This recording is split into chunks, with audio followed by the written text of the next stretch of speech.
साथियों नमस्कार भाई। बहुत बड़ी समस्या सबके सामने रहती है कि हम बच्चेदानी में दवा कब छुड़वाएं, कौन से समय का हम चुनाव करें।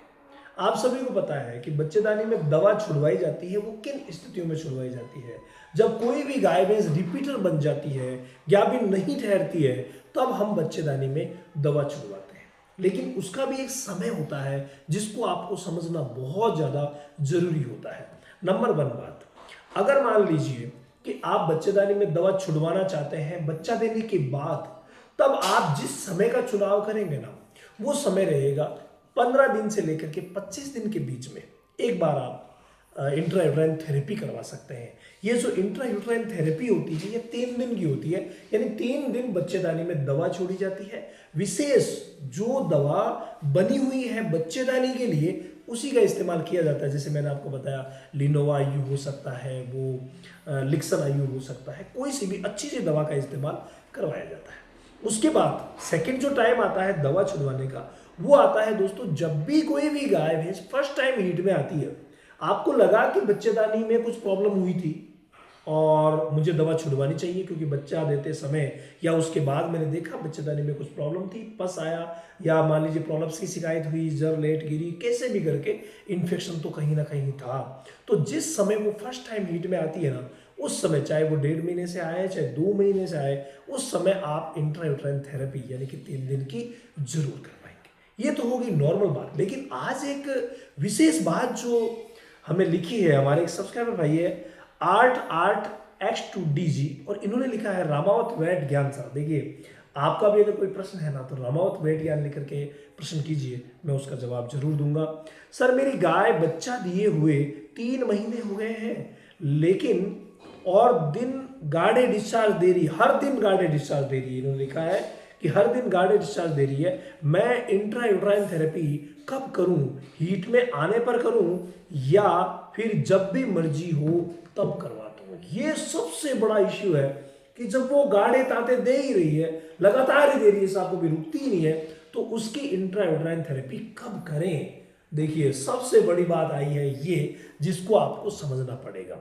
सबसे प्रमुख बात मैं आपको अगर बताऊं तो वो ये है कि जो आप इंट्रायूट्राइन थेरेपी करते हैं, 3 दिन तक पशु की बच्चेदानी में आप दवा छोड़ेंगे, उसको तकलीफ भी होगी और आपका भी खर्च लगेगा।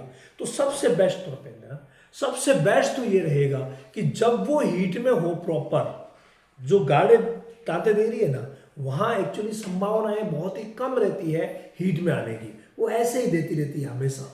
तो ऐसी कंडीशन में आप क्या करेंगे, ऐसी कंडीशन में आप प्रयास कीजिए पहले कि वो प्रॉपर हीट में आए। पहला प्रयास हमारा क्या रहेगा कि वो प्रॉपर हीट में आए। अगर नहीं आती है तो आप कभी भी इंट्रायूट्राइन करवा सकते हैं।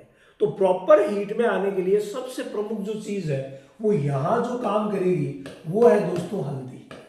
जी हाँ, हल्दी यहाँ बहुत शानदार काम करेगी। मैं कई वीडियो में पहले भी बता चुका हूं।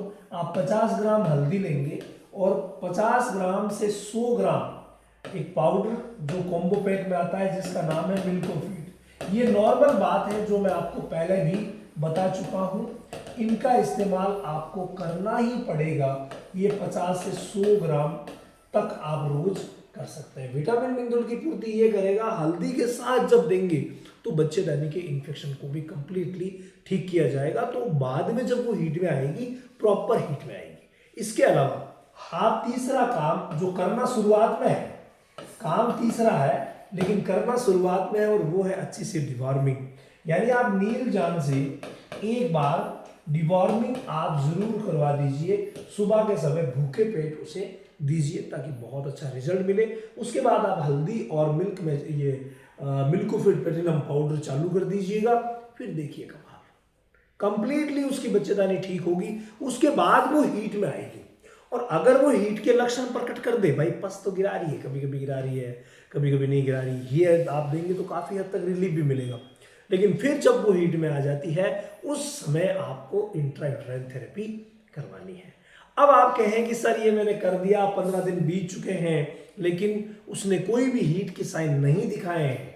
भाई 20 दिन तो आपने ये दिया, 20 दिन ये दिया, फिर 15 दिन आपने और वेट कर लिया, किसी भी तरीके के हीट के साइन नहीं दिखाए। और हाँ, एक बात और मैं भूल रहा हूँ, छोड़ रहा हूँ, वो ये है अंकुरित जो अनाज हम देते हैं, जो दाने देते हैं, जिसमें अंकुरित गेहूं है और अंकुरित चना है।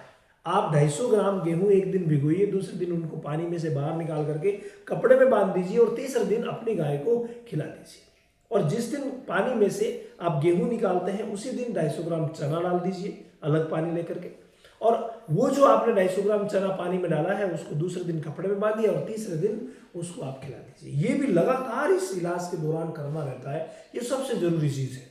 अब आपने देख लिया कि ये सब कुछ कर लिया, लेकिन साहब हीट में तो नहीं आई, 15 दिन बीत गए हैं, वैसे ही वो डिस्चार्ज कर रही है, तब आपको उसी स्थिति में इंट्रायूट्राइन थेरेपी करवा देनी है। अगर हीट में नहीं आए तो उसी स्थिति में करवा देनी है।